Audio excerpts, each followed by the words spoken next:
Born in St. John, New Brunswick, Margo was destined for sport. Her mother Sharon was a decorated athlete at the University of New Brunswick, captaining both the basketball and volleyball teams, and later helping to found the Mississauga Ladies Basketball League. Her father John brought his own athletic pedigree from the football fields of the University of Toronto and Acadia University. Together, they raised a daughter who would blend their talents and chart her own course. Growing up in Mississauga, Margo was a multi-sport athlete, diving, swimming, dance, rep soccer, but as the years passed, one sport slowly rose above the rest: volleyball. At Clarkson Secondary School, she sharpened her skills with the Chargers, then raced across town to Streetsville for club volleyball under coaches Maggie and Mike Butler. When she attended a Canadian school in France for her senior year of high school, she would bike the winding road to the next town over for an adult rec league just to keep playing.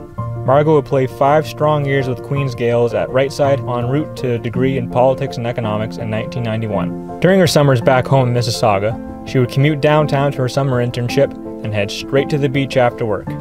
There, a whole new generation of beach volleyball athletes were honing their skills during the weekend, playing on the Labatt Beach Volleyball Tour on the weekends. One of those players was Jen Harkness. Early in the summer, Margo and Jen had one of those youthful ideas that usually never come to fruition. When the weather starts to get cold in Canada, let's head to Australia, where the summer is just beginning so we can keep playing all year round. All summer they talked about it, and by August, that crazy idea was about to become a reality. The two pulled all their pennies and headed off to Australia to a junky little apartment a couple blocks from Bondi Beach in Sydney, the heartbeat of beach volleyball in Australia that was full of pro players in their off-season. All day, every day. Every spare moment was spent at the beach, honing their skills and playing Australian beach volleyball events up and down the coast. In 1992, an FIVB Tour stop came to Bondi. Margo was starstruck by the talent of the top teams, but by the end of the tournament, and having watched the lower teams in the bracket, she realized she could get to this level.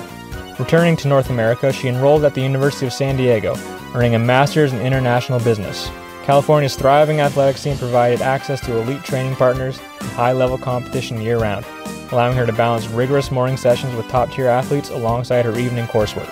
In 1994, she seized the historic opportunity, partnering with Debbie Swidinski to become part of Canada's first ever women's national team on the FIVB World Beach Volleyball Tour at a tournament in La Serena, Chile. This launched Margo onto the world stage, giving her a foothold in the international circuit where she would face the world's elite in iconic destinations like Rio and Australia for years to come, building a legacy as a pioneer for Canadian beach volleyball.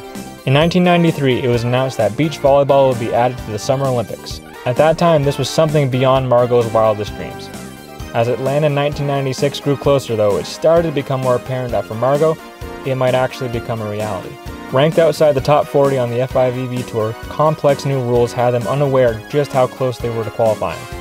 Then, at the hotel one night in Portugal, Australian Kerry Pothurst let them know that if the Olympics started tomorrow, they were in. Kerry was right, and in the months following, Margo and her new partner Barbara Broen managed to solidify his spot in the Games. Margo was headed to the Olympics. The Atlanta 1996 opening ceremony was a moment of pure magic. Walking into the stadium, Margo felt a tidal wave of energy.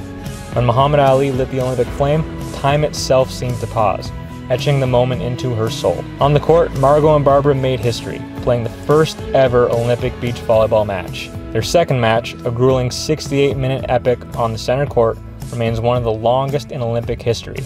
Competing in the inaugural Olympic beach volleyball competition, Margo cemented her place as a trailblazer representing Canada on the global stage. For Margo, those games were more than a competition. They were a testament to her grit, her vision, and her place among the sport's pioneers.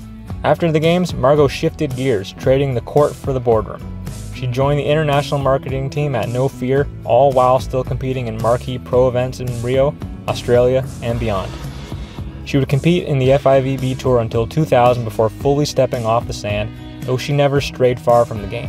Whether it's guest coaching or simply sharing her story, Margo has remained a powerful voice and advocate for volleyball. Margo Malowney is more than an Olympian. She is a groundbreaker who carried Canadian beach volleyball to the world stage.